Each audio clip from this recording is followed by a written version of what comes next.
Welcome to the Wellness Lab Digest, where we help you to absorb powerful, life-changing insights from top wellness experts with our daily bite-sized wellness podcast summaries. Each episode is packed with distilled, powerful takeaways to boost your health and well-being.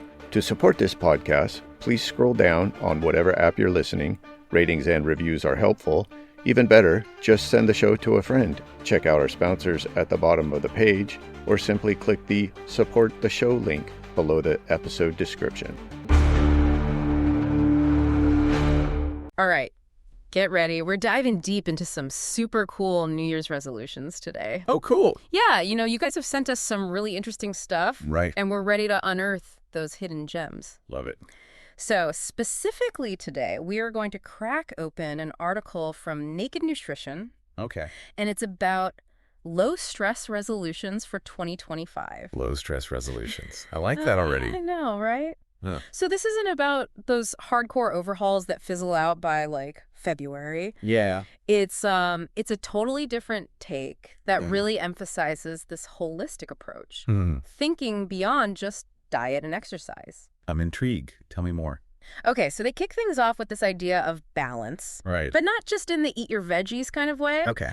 It's about finding this like equilibrium in all facets of your life. I mean, that makes sense. Right. I'm always talking about how true well-being requires this harmony across the board, mental, emotional, physical. It's all connected. Exactly. And the article gives some great examples. Okay. They talk about striking a balance between pushing yourself in workouts and actually, giving your body the rest it needs to recover. Right. And even outside of fitness, they highlight the importance of having a mix of hobbies, activities, just to keep things interesting and to avoid burnout. Yeah, it's so easy to get hyper-focused on one thing. Oh, yeah. Especially when you're passionate about it. Yes. But that variety is key for preventing stagnation. Totally. And keeping that spark alive. Okay, so let's dig into some of these specific resolutions that they suggest for achieving this balance. Right. They start with balancing your macros. Okay. Which might sound a bit technical at first. Right. You're probably already familiar with the concept of macros like carbs, fats, protein, those building blocks of nutrition. Yeah. But have you considered how they actually impact your energy levels throughout the day? Ooh. I like where you're going with this. I know, right? Yeah. So think of carbs as that quick burst of energy, like a sprinter off the starting blocks. They provide fuel for, immediate tasks. Oh, good. Proteins and fats, on the other hand, they're more like the marathon runners, offering sustained energy for the long haul. I see. So it's not about meticulously measuring every single gram, but more about making sure each meal has a good mix of all three. Exactly. And the article actually gives a simple example. Yeah. Instead of having plain eggs for breakfast, Which are mostly protein. try adding some avocado Okay. for healthy fats and a piece of fruit Yeah. for those energy-boosting carbs. See, that's totally doable. Totally. It's not about overhauling your entire diet. Right. It's about those small tweaks that make a big difference. Totally. Okay, now what about those sometimes foods? Ooh, yes. The article also talks about balancing indulgences. And I think a lot of people struggle with this. Oh, for sure. Let's face it, life would be pretty boring without the occasional treat. Right. So this resolution is all about creating a healthier relationship with those foods that we might typically label as off limits. Totally. And I think we've all fallen into that trap of restrictive diets that ultimately backfire. Yeah. You deprive yourself, the cravings hit hard, and then you end up overindulging. It's a vicious cycle. And the article makes a great point. When you constantly restrict yourself, you actually end up craving those forbidden foods even more. It's like they become this... It's like this forbidden fruit. Forbidden fruit that you just can't resist. So what's the solution? Do we just throw caution to the wind and eat whatever we want? Not quite. Okay.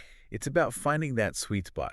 Okay. Allowing yourself to enjoy those treats in moderation. Right. Without the guilt or the feeling that you've blown it. Instead of viewing them as forbidden, try to see them as part of a balanced and enjoyable way of eating. So it's more about shifting your mindset than drastically changing your diet. Exactly. Okay. It's about giving yourself permission to enjoy all foods without judgment. Okay, I like that. And speaking of balance, Yeah.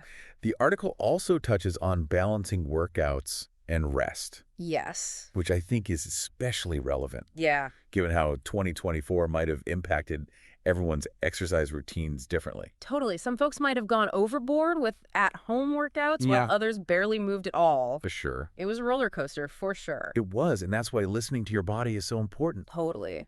The article suggests aiming for at least 150 minutes of physical activity per week. Okay. Including 2 days of strength training. All right. But they also stress that you need to balance that with adequate rest and recovery.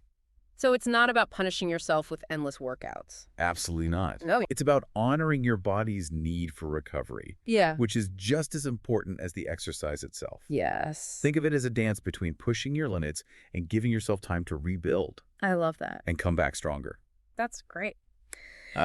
Okay, welcome back. Last time we were unpacking those low-stress resolutions from Naked Nutrition. Right. And we dug into that whole idea of balance. Right. Not just with food. Yeah. But in, like, all areas of life. Exactly. So I'm ready to kind of roll up my sleeves and get into the practical stuff. Right. So, like, how do we actually make these resolutions stick? Okay. Let's start with those macros. Okay, so instead of getting bogged down in, like, complicated calculations, the article suggests a simple approach. Okay. Just aim to have a representation of all three macros. Okay. Carbs, fats, protein in every meal. Yeah. It's about creating a balanced plate. Right. Not obsessing over numbers. That sounds way more manageable. I'm all about that. Exactly. Keeping things simple and enjoyable. Exactly. Remember that example from the article? Yeah. Instead of plain eggs for breakfast, yeah, jazz them up with some avocado. Right. For healthy fats and a side of berries for those energizing carbs. It's a small tweak that, like, adds a burst of flavor and nutrition. Totally. Yeah, and it doesn't have to be boring. Like, you could swap out the berries for a different fruit every day. Sure. You know? Yeah. Or experiment with different ways to cook the eggs. Absolutely. The key is to find what works for you. Yeah. And keep things interesting. Right. So now let's talk about those treat yourself moments. Oh, yes. You know, the article also emphasizes balancing indulgences. And I think a lot of people struggle with this. Oh, for sure. Especially after a year like 2024. Yeah. Where comfort food might have been a coping mechanism for some. Oh, yeah. It's easy to get caught in that cycle of restriction. Right. And then overindulging when willpower crumbles. Yes. It's like you're setting yourself up. Exactly. For failure. Yeah. And so the article's approach to this is so refreshing. Okay. They talk about breaking free from that restrictive mindset. And actually giving yourself permission to enjoy those treats in moderation. That almost sounds counterintuitive. Like, wouldn't that lead to eating all the treats all the time? It's not about throwing all caution to the wind. Okay. But it's about changing your relationship with those foods. Okay. When something is constantly forbidden, it becomes even more tempting. Right. By allowing yourself to enjoy it in moderation, yeah, you take away that forbidden fruit allure. Ooh. So it's like taking the power away from those cravings? Exactly. It's about finding that balance where you can savor those treats without the guilt trip. Okay, so not depriving yourself. Exactly. But not going overboard. Yeah. Gotcha. And let's not forget about balancing movement with rest. Oh, yes. I'm curious, what were your exercise habits like in 2024? Oh, man. It was such a roller coaster. Some weeks I was crushing at-home workouts, and other weeks I could barely, like, muster the energy to walk around the block. It was definitely a challenge to find that sweet spot. I bet you and everyone else. Right. The article reminds us that listening to your body is key. Yeah. They suggest aiming for 150 minutes of physical activity per week. Okay. With at least 2 days of strength training. All right. But they also emphasize honoring those days when you just need to rest and recharge. Yes, rest is not a sign of weakness. Right. It's essential for allowing your body to repair and rebuild. For sure. It's like hitting the reset button. Yeah. So you can come back even stronger. I love that analogy. Thank you. It's about that dance between pushing your limits and giving yourself permission to rest and recover. Okay, so we've covered balance. Yes. Now let's talk about adding variety. Okay. Starting with those protein sources. Right. The article really highlighted the benefits of branching out beyond the usual suspects. You know, it's easy to get stuck in a protein rut. Yeah. But diversifying those sources is not only good for your health, right, but it's also incredibly important for the planet. Oh, that's a great point. Yeah. The article mentioned incorporating more plant-based proteins like lentils, Yeah. Beans, tofu, tempeh. It's like opening up a whole new world of culinary possibilities. Exactly. And each of those options comes with its own unique set of nutrients and benefits. Totally. For example, lentils are packed with fiber and iron, Okay. while beans are a great source of folate and potassium. So it's not just about swapping out meat for a plant-based alternative. Right. It's about exploring the incredible diversity of plant-based proteins. Exactly. And all they have to offer. And all they have to offer, think about trying a lentil soup, a hearty bean chili. Yeah. Or even experimenting with tofu in your stir fries. Okay. And if you're looking for a quick and convenient protein boost, don't underestimate the power of plant-based protein powders. Oh, those are a lifesaver, especially for busy mornings. Oh, really? I love adding a scoop to my smoothies, or even just mixing it with water for a quick protein hit. Totally. They're so versatile. Yeah. You can even use them in baking to add a nutritional punch. Really? To your favorite treats. Okay, cool. Yeah. Speaking of variety, yes, the article also talked about varying our plant intake beyond just like eating more fruits and veggies. It's about expanding our horizons beyond the usual suspects. Okay. Instead of reaching for the same old apple or banana, why not try a more adventurous fruit? Like dragon fruit or star fruit. Oh, I love them. They're so good. They look so exotic. They do. And taste amazing. Yeah. And it's not just about fruits. We can get creative with our veggies, too. Think about trying different cooking methods. Okay. Roasting brings out the natural sweetness in vegetables. Yeah. Like Brussels sprouts or sweet potatoes. And spiralizing zucchini or carrots is a fun way to add some texture and visual appeal to your meals. Plus, all that variety is a feast for our gut microbiome. Absolutely. It's like giving those good bacteria a diverse buffet to thrive on. You got it. Which is good for everyone. A healthy gut is key for everything. Yeah. From digestion and immunity to mood and energy levels. Okay, so we've jazzed up our protein sources. Right. We've added a rainbow of plants to our plates. Yes. Now, let's talk about shaking things up in our workout routines. Ooh, yes. Remember that concept of adaptive resistance we talked about? Yeah. Our bodies are incredibly efficient at adapting to the demands we place on them. They are. So if we want to keep seeing results, we need to keep those muscles guessing. Got to keep them guessing. It's like keeping our bodies on their toes. Literally. Exactly. So the article emphasized the importance of a well-rounded fitness routine. Okay. That includes strength training, flexibility, and cardio. But it's not just about checking off those boxes. Yeah. It's about finding ways to keep things interesting and prevent those dreaded fitness plateaus. So if you're like a creature of habit who loves their daily jog, maybe try swapping it out for a dance class or a hike in the woods a couple of times a week. I love that. Right. Yeah. And if you're like a gym rat who lives for lifting weights, why not try adding in a yoga or Pilates class to improve your flexibility and core strength? So it's all about challenging yourself in new ways. Exactly. And finding activities that you genuinely enjoy. You shouldn't feel like a chore. Yeah. It should feel like an adventure. Exactly. It's about making fitness a part of your lifestyle. Yes. Not just another item on your to-do list. Exactly. Okay, so we've covered balance, variety. Right. Now let's dive into the final theme from the article. Okay. Cultivating connection. I think this is especially important after a year that, may have felt isolating for many. Absolutely. Connection is essential for our well-being. Yeah. And it goes beyond just socializing. Right. It's about nurturing those bonds with ourselves, with others, and even with nature.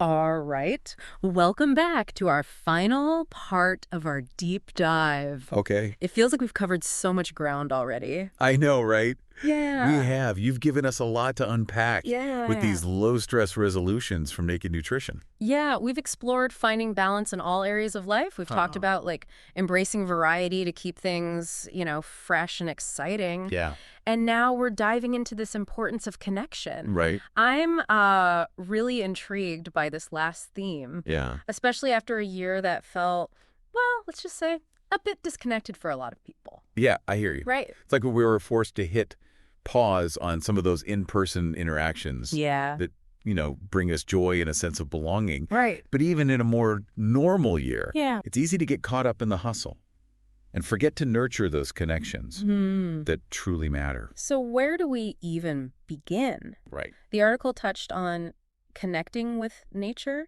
Yeah. with others and even with ourselves, it feels almost overwhelming. It doesn't have to be. Okay. Let's start with nature, Yeah. Something I'm personally quite passionate about. Remember how we talked about like those small doses of nature having a surprisingly big impact? Yeah. It's not about planning like elaborate camping trips or anything like that. Right. It's about finding those little pockets of nature in your everyday life. I love that idea. Yeah. Even just stepping outside for a few minutes to feel the sun on your face or taking a walk in a nearby park can make a difference. For sure. Right. And if you're feeling extra ambitious, Okay. maybe try incorporating some houseplants into your living space. Ooh, yeah. It's amazing how much life and vibrancy they can add to a room. It's like bringing the outdoors in, and I've also heard that caring for plants can be incredibly therapeutic. Totally. It's a form of mindfulness in itself. It is. So it checks another box. Right. Yeah. Now let's talk about connecting with others. Okay. Something we might have taken for granted in the past. Yeah. The article suggests some really creative ways to foster those connections. Okay. Beyond just the usual, like, texting or video calls. Yeah, the shared journaling idea really stood out to me. It's like a more intentional and thoughtful way to, like, stay connected with someone, even if you can't be, like, physically present. I love that idea, too. Right. It's about, like, finding ways to deepen those connections. Yeah. And create shared experiences, even from a distance. Right. And it doesn't have to be, like, complicated. Yeah. Even just, like, scheduling a regular phone call with a friend or sending a handwritten letter can make someone's day. It's those little gestures that often mean the most. Okay, and finally, there's the idea of connecting with ourselves. Right. Something that, like, might sound a bit counterintuitive. Yeah. In a world that's constantly demanding our attention. Right. It's so easy to get caught up in the external noise. Yeah. And forget to tune into our own inner world. Yeah. But that connection with ourselves is the foundation for everything else. The article highlighted meditation and mindfulness as, like, ways to cultivate that inner connection. Yeah. But for someone who's, like, never tried those practices, it can feel a bit intimidating. It doesn't have to be a big formal thing. Okay. Even just taking a few minutes each day to sit in silence and focus on your breath can be incredibly grounding. And there are so many resources available now. There are. Guided meditations, apps, online courses. It's easier than ever to find something that, resonates with you. Exactly. The key is to find what works for you and make it a consistent practice. Even just 5 minutes a day can make a world of difference. I love how these low-stress resolutions encourage us to, like, approach well-being from a holistic perspective. It's not about, overhauling our lives. It's about making small, sustainable changes that add up over time. It's about, finding those little pockets of joy and fulfillment in our everyday lives. Yeah. And nurturing those connections that bring us a sense of purpose and belonging. Yeah.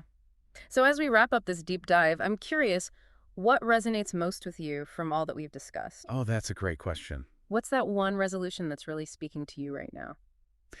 For me, it's the idea of incorporating more nature into my daily routine. I've been feeling a bit cooped up lately. Yeah. And I know that spending time outdoors always lifts my spirits. I love that. And for me, it's about prioritizing those connections with, loved ones. It's easy to let life get in the way, but I'm making a conscious effort to reach out more often and nurture those relationships that bring me joy. It's been such a pleasure exploring these resolutions with you. Likewise. I feel inspired and ready to embrace the new year with a renewed sense of purpose. Me too. Thanks for joining us on this deep dive into low-stress New Year's resolutions. We hope you've, gleaned some valuable insights and are feeling empowered to create a happier, healthier, more fulfilling year ahead. For sure. Until next time, keep diving deep. Thank you for listening to the Wellness Lab Digest. If you have received value from the podcast, I have 3 asks of you. 1, share the show with your friends and send them a link to the show. 2, please leave a rating and review in whatever app you're listening. And last but not least, please let me know what topics you would like us to cover in the future. You can contact me by sending me a message using the Send Us a Text link below the episode description.